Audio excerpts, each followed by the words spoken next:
Saudara, di hadapan saya sudah ada salah satu striker terbaik sepanjang masa tim nasional Indonesia dan juga legenda sepak bola tanah air karena menjadi pemain naturalisasi generasi pertama tim nasional Indonesia. Ada Bung Christian Eloko Gonzalez. Bung Loko, terima kasih untuk waktunya. Sehat, sama-sama. Alhamdulillah. Oke. Bung, yang jadi perbincangan publik sekarang adalah sosok pelatih baru tim nasional kita.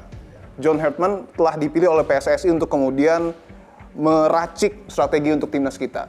Pertama, sebelum kita bahas soal pemain naturalisasi dan berbagai macam, saya ingin minta tanggapan Anda soal pemilihan pelatih ini. Apa saya dengar, dia pelatih bagus, pelatih disiplin. Semoga nanti bisa bawa ilmu baru dan suasana baru untuk pemain kita timnas. Bahwa Anda juga salah satu pemain naturalisasi generasi pertama. Kita tahu pada 2010 masuknya Anda ke tim nasional begitu menjadi pemberitaan kala itu. Ketika pertama kali masuk ke tim nasional Indonesia sebagai pemain naturalisasi, sosok pelatih seperti apa sebenarnya yang dibutuhkan oleh pemain? Pelatih percaya sama kita ya.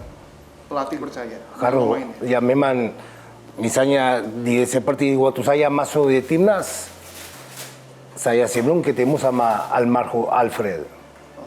Dan dia bicara sama saya dan dia bicara que walaupun tidak mudah untuk masuk waktu itu di Indonesia, tapi dia percaya sama saya. Nah waktu itu saya bilang ya oke, maaf ya, itu untuk saya sudah cukup. Paling penting coach percaya sama saya, karena itu nanti tanggung jawab saya di lapangan. Pelatih percaya sama pemain. Bonding seperti apa yang biasanya dilakukan ketika ada pelatih baru yang kemudian masuk ke tim nasional? Biasanya apa yang dilakukan? Pengalaman saya ya di timnas waktu masuk pertama kali, waktu itu pelatih bicara sama semua. Karena nggak ada pemain bintang atau kecil nggak. Waktu itu kita semua sama. Kecuali misalnya kita di pertandingan mungkin kita bikin kesalahan fatal, ya mungkin dia bisa panggil untuk bicara pribadi, tapi rata-rata sama semua pemain. Karena kalau kita mau misalnya punya sukses di timnas, kita harus semua kompak. Oke. Artinya meskipun Anda saat itu salah satu pemain yang paling diidolakan, pemain naturalisasi generasi pertama, artinya perlakuan pelatih terhadap Anda ini sama dengan pemain lokal lainnya? Ya, waktu itu pertanyaan bagus ya. Waktu itu enggak, saya waktu masuk di timnas bukan karena saya Gonzalez, enggak. Saya satu pemain seperti pemain lain. Main masuk timnas untuk berjuang untuk negara kita Indonesia. Enggak ada khusus spesial, enggak. Tapi Anda mengikuti perjalanan timnas mungkin di era Sintayong, Patrick Kluivert. Saya lihat Anda sering nonton di stadion juga. Ya, kalau kita main di sini di GBK, kita sering nonton sama keluarga. Oke, dan kita tahu bahwa cukup berbeda dengan era Bung Loko di kisaran tahun 2010, di mana saat itu kan pemain lokalnya masih banyak. Sementara itu pemain naturalisasi mungkin hanya hitungan jari. Dan saat ini berbalik kondisinya. Ya, waktu itu cuma saya sama Irfan Bahdim. Bung Loko dan Irfan Bahdim yang jadi pemain naturalisasi. Menurut Bung Loko sendiri, apa kiranya yang perlu dilakukan oleh John Hartman untuk betul-betul menyelesaikan pekerjaan rumah dari pelatih-pelatih sebelumnya, Sintayong dan Patrick Kluivert? Waktu ada Sintayong sama Kluivert, oke, semua pelatih pasti punya Ciri khas. Karakter beda-beda ya, dan kerja juga masing-masing beda ya. Saya lihat pertama Sintayong, dia kasih banyak peluang untuk pemain kita lokal ya, campur, nggak terlalu banyak naturalisasi ya. Terus waktu masuk Kluivert, saya lihat dia kasih kesempatan sama banyak pemain lokal ya, berapa pemain lokal.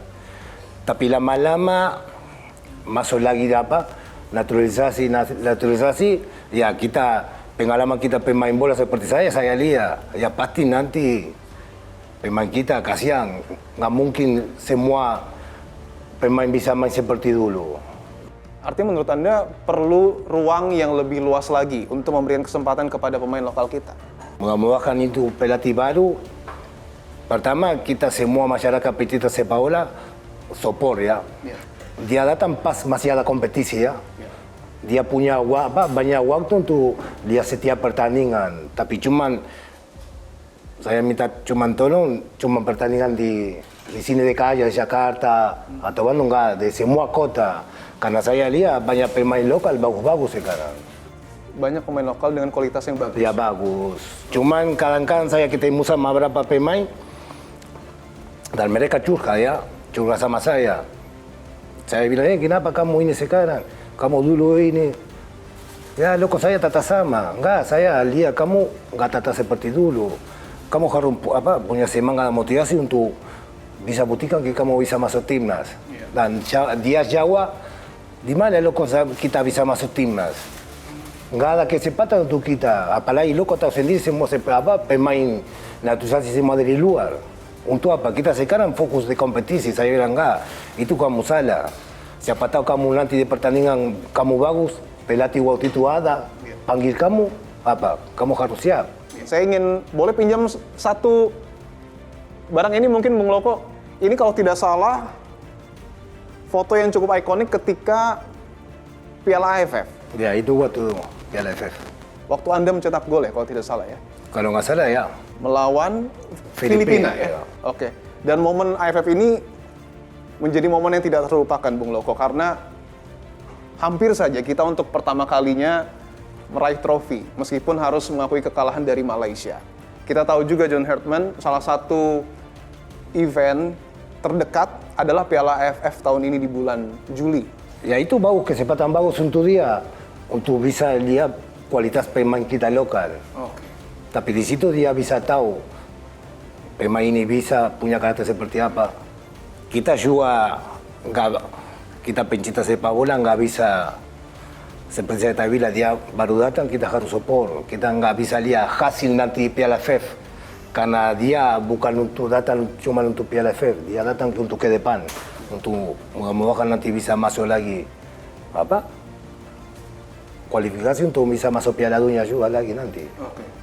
Bahwa masih ada beberapa tahun menuju 2030 untuk kita meraih impian kita masuk ke Piala Dunia.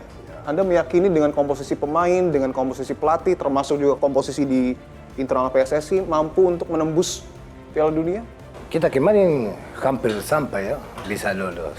Kita sekarang harus lupa dan mudah-mudahan sama pelatih ini baru bisa buka pikiran seperti suasana baru tahu untuk pemain, dan pasti dia tahu bagaimana kasih motivasi semangat pemain untuk pikir untuk Piala Dunia U20 2030.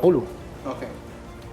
Tapi ketika Anda menjadi punggawa timnas, apakah Anda merasakan tekanan yang begitu besar mungkin dari supporter kita, atau seperti apa sebenarnya suasana mungkin di ruang ganti atau di lapangan? Enggak, alhamdulillah waktu itu enggak. Tergantung masing-masing pikiran pemain. Oke. Semua mental. Tapi alhamdulillah waktu itu enggak sama sekali tekanan dari mana-mana. Cuma ada support terus. Dan kasih semangat dan motivasi. Enggak ada tekanan sama sekali. Karena kenapa saya tanyakan ini, kita tahu bahwa ketika ada peralihan dari Sintayong ke Patrick Kluivert, sorot mata supporter kita kan begitu tajam ya kepada pelatih. Tapi artinya pelatih juga harus mampu memikul beban itu. Tapi itu biasa di sepak bola, bukan cuma Indonesia, di semua negara. Tergantung mental kita seperti saya tadi bilang. De semua sepak bola dunia selalu, de semua soporte, misalnya selalu datang 3-4 orang untuk bicara sama pelatih, untuk kasih support, untuk bicara, oke, coach, kita ada di belakang kamu, kita harus support ini dan diskusi.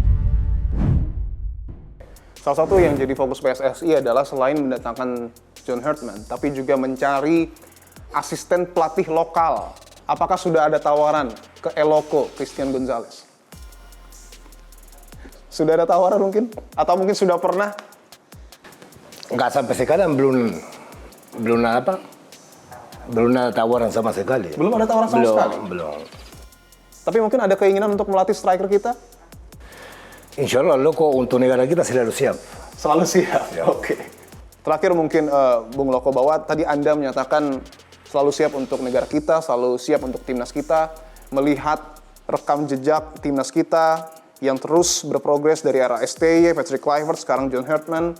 Apa kiranya yang ingin Bung Loko sampaikan untuk menjadi evaluasi agar timnas kita semakin baik ke depan?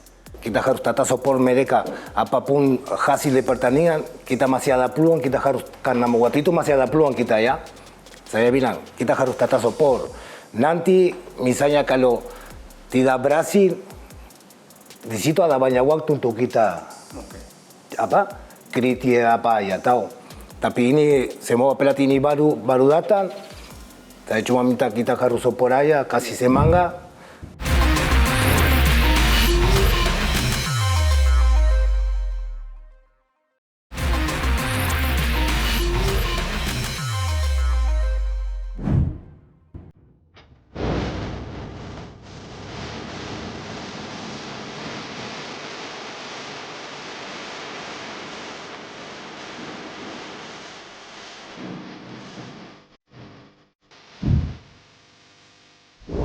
Saudara, saya berada di rumah salah satu legenda sepak bola Indonesia, bisa Anda lihat ya. Ini adalah memori-memori indah yang kemudian dimiliki oleh legenda sepak bola yang akan saya wawancarai, tapi bukan hanya sekedar legenda, tapi salah satu kiper terbaik Indonesia sepanjang masa ini juga hampir membawa Indonesia berhasil lolos untuk pertama kalinya di Piala Dunia pada tahun 1986. Apakah di tengah euforia pelatih baru Timnas, kita masih memiliki harapan besar untuk kemudian melaju ke kancah sepak bola tertinggi di dunia? Saya akan bahas bersama dengan Coach Hermansyah yang sudah ada di hadapan saya. Coach, terima kasih untuk waktunya, Coach. Iya, Mas Dipo. Siap. Coach, di tengah euforia yang kini kembali mewarnai Timnas kita setelah John Herdman kembali terpilih sebagai pelatih tim nasional. Saya ingin minta Anda gambarkan seperti apa situasi Anda ketika menjadi kiper Timnas dan hampir membawa Timnas ke Piala Dunia. Memori itu sangat kuat di saya. Jadi memang saya sebagai pemain saat itu butuh dengan konsentrasi, fokus ya. Dan saat itu juga kualitas pemain saat itu tahun 85 kita sangat bagus ya. Pelatihnya bagus juga, Sinyo Aliando almarhum, juga kualitas pemain juga cukup bagus. Ada senior kita, Mas Bambang Nurdiansah, ada Didi Sulaiman, ada Kang Heri Kiswanto, mungkin yang muda saya dengan Marjuk Nyakmat dengan almarhum Warta Kusuma. Oke, mungkin saya lihat di sini banyak sekali, Coach, memori-memori yang tertuang dalam foto. Apakah ada foto yang kemudian menggambarkan momentum kita yang hampir masuk ke Piala Dunia? Nah, ini momentum kita saat kita menjuari kualifikasi Piala Dunia tahun 85. Oke. 86-nya Meksiko kan. Jadi kualifikasi kita sebelum kita masuk ke Meksiko, kita satu grup dengan Thailand, Bangladesh dengan India. Dan akhirnya kita bisa ngatasi mereka, 3 negara itu. Kita main dulu home and away. Jadi kita main di Thailand main di Indonesia, Jakarta. Terus kita main di Bangladesh main di Jakarta, kita main di India, dan India main di Jakarta. Oke. Dan 6 kali pertandingan itu saya hanya kebobolan cuma 3. Hanya kebobolan 3. Dan ini Coach Herman ya? Saya di sini nih. Setelah itu pertandingan apa lagi, Coach, yang kemudian dilalui? Ketika itu selesai kita kualifikasi, kita ada jeda waktu itu kalau nggak salah sampai 1 tahun. Karena 86 Meksikonya. Iya. Jadi kita waktu itu mempersiapkan tim untuk menghadapi juara subgrup 3A yaitu Korea Selatan. Dengan persiapan itu otomatis kita fokus untuk menghadapi Gingseng, negara Gingseng. Dengan kekuatan penuh mereka juga pemain-pemain yang main di Liga Jerman, mereka pulang ke negaranya. Seperti Cham Bun Kun, dia main di Bayer Leverkusen karena takut dengan negara Indonesia. Oke. Underdogs. Oke. Artinya saat itu timnas kita adalah timnas yang diperhitungkan. Diperhitungkan khusus di Asia. Jadi memang jalan satu-satunya Korea harus berhadapan dengan Indonesia. Hanya tinggal selangkah lagi kita untuk kejuaraan dunia di Meksiko tahun 86. Oke.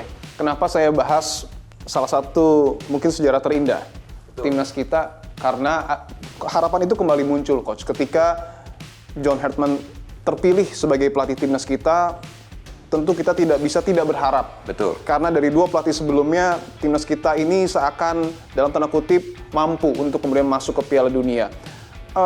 Saya ingin tanyakan, ketika John Herdman terpilih, apa yang kemudian ada di benak Coach Hermansyah? Nah, mungkin PSSI pengalaman kemarin ya, pemilihan pelatih cukup lama juga untuk memunculkan nama seorang sosok pelatih tim nasional. Mungkin belajar kejadian sebelumnya ya, tergesa-gesa akhirnya dapat pelatih yang tidak sebagus sekarang ya. Saya bilang bagus karena apa? Dari sosok John Hartman ini sosok pelatih yang mau transfer knowledge. Aslinya mereka asisten dari Indonesia. Itu pertama yang kita harus hargai. Karena apa? Untuk supaya pelatih-pelatih Indonesia juga bisa baik. Jarang ada pelatih seperti John Hartman ya, yang bisa, walaupun kita negara Asia ya, yang cukup rumit lah istilahnya ya, tapi dia ingin nanti mengcombine dengan pelatih lokal yang menjadi asistennya. Karena asisten kita pelatih-pelatih lokal cukup bagus. Ya, di situ masih ada Bima Sakti, ada Nova Arianto, ya, ada Kurniawan, terus banyak lah pemain-pemain yang untuk kedepannya bisa menjadi tulang punggung pelatih Indonesia. Artinya kombinasi antara pelatih luar dan pelatih kita ini diperlukan PSSI, timnas kita? Perlu sekali diperlukan. Saya teringat waktu tahun 70-an, pernah pelatih Wilkover itu transfer knowledge itu asistennya orang Indonesia, yaitu ayahnya Nova Arianto, Pak Sartono. Oke. Itu saat itu tahun 70-an itu kan Wilkover dari Belanda bagus, tapi asistennya orang Indonesia, termasuk ayahnya Nova Arianto, Pak Sartono. Oke. Jadi itu perlu sekali. Oke, saya ingin tanyakan lagi dan komparasikan dengan apa yang kemudian terjadi pada tahun 86, Coach. Bahwa kita tahu komposisi pemain kita saat ini cukup banyak, pemain diaspora. Dan saya ingin tahu, untuk tahun 86 apakah ada pemain diaspora? Kita nggak ada, lokal semua. Lokal semua. Lokal semua ini. Dari saya, ada Warta Kusuma, ada Heri Kiswanto, Marjuki Nyakmat, Aun Harahara, Eli Idris, Risto Moyo, Ruli Nere, almarhum Zulkan Lubis, Bambang Rudiansah, Wahyu Hidayat. Tapi keturunan ada, tapi dua lahir di Indonesia kan, lain lagi ya. Coach, saya ingin bicara soal komposisi dari pemain timnas kita, khususnya di lini kiper. Karena kalau di tahun 86 tidak ada diaspora, bahwa yang paling sering bertengger adalah Coach Hermansyah di bawah Mister Gawang. Tapi untuk saat ini ada Martin Pas, Emil Audero, dan juga sejumlah nama pemain lokal kita.